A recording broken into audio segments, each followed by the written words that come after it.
that's why I want to talk about education. Actually, everything comes from education, right?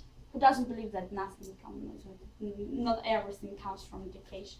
Even the technology we have, every science we have, everything comes from education, right? Do you agree or not? Why do you agree with me? Or do you so easily agree with me? What comes from education? Let's just talk about a little bit this. What comes from education? An idea? Yes? Religion comes from education. Okay. Religion is a part of education. Okay. What comes from education? Moral.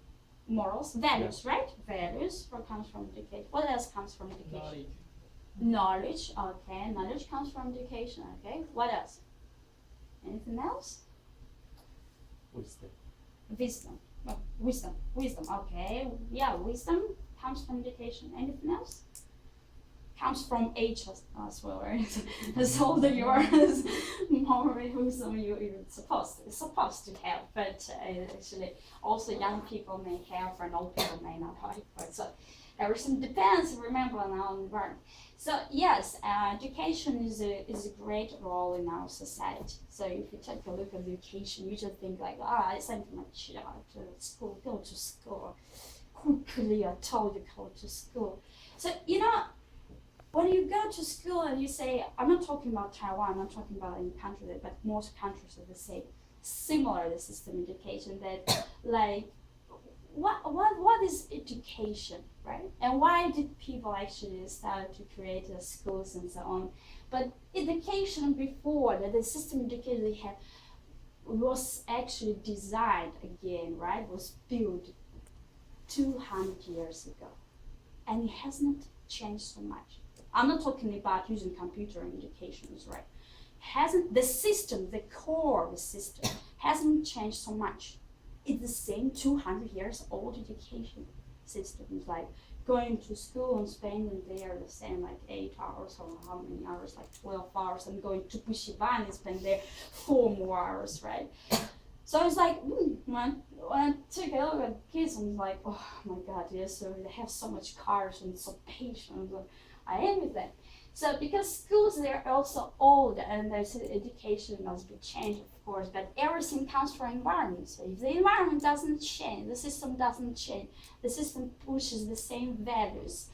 So of course the education wouldn't change, right? So schools teach you to be patriotic, for example, and believe your country tradition the best. Schools teach you that this is my culture, this is a story from my culture. There were 2 cows walking on the road, and the 2 cows met a goat. And the 2 cows said, bear, or the goat said, bear, bear, and 2 cows said, moo. So these are the books that kids read. Have you ever thought about that? What kind of books we read? Is this crap? Because kids, they want to know everything. How do trains go? How do cars go? How do airplanes fly? Why don't airplanes fall? They can fly, they have feet.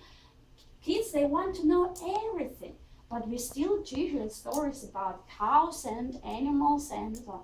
So I'm talking about that also be patriotic, that is like your country is the best or whatever, like your family traditions, your cultural tradition are the best and so on.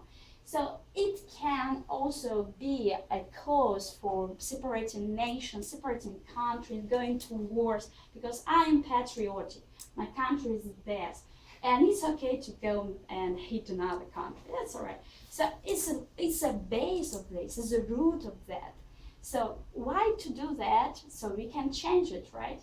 But so that's why actually kids should have, not only kids, but people should, I wouldn't say should, but actually we have to teach people how to become a generalist, how to understand the history of civilizations of real problems. What means history of civilization? How does civilization, how do civilization change? How do they change? Why don't we learn from them, not making the same mistakes? How do they change? How do they evolve? Why do we repeat the same mistakes? So that's the people should learn the connection between things and the culture, and having a technical problem about. Yeah. So maybe you have So, yeah. marking again. Okay. So, talking about education is really actually thinking important that if we understand a history of civilization, we understand better each other, where we come from, where we go, and whether we are going to go anywhere. So, and also how we relate to nature. For example, I see many kids who really don't understand that there are different kinds of nature conditions, there are different kinds of climates, and it's really they're the basics. So we can learn from nature because there are many designs and even technological designs that are born from nature. Do you know any design that born from nature or from an animal, an insect, or whatever? No? How about the airplane? Or wings of airplane? Yeah, you know, there are many examples of that. So we can learn from nature. So when we are generous, the person who learns about the connection to things, not just you're an engineer. Okay, I'm an engineer. Okay, I'm a teacher. I don't understand anything about engineering, you know. We just don't have to learn everything, but we have to learn the connection, how we relate to each other, so we can understand social problems. Where you come from, I come from this environment, you come from different environment. Let's share it with each other, you know, so we can speak the same, we can speak a common language, more common language, not like I'm an engineer, so I understand only engineer, or like I'm a teacher, I only can teach kids, or it's like it's maybe like that, but we will not evolve in a better form of humanity like this if we don't change our mindset. So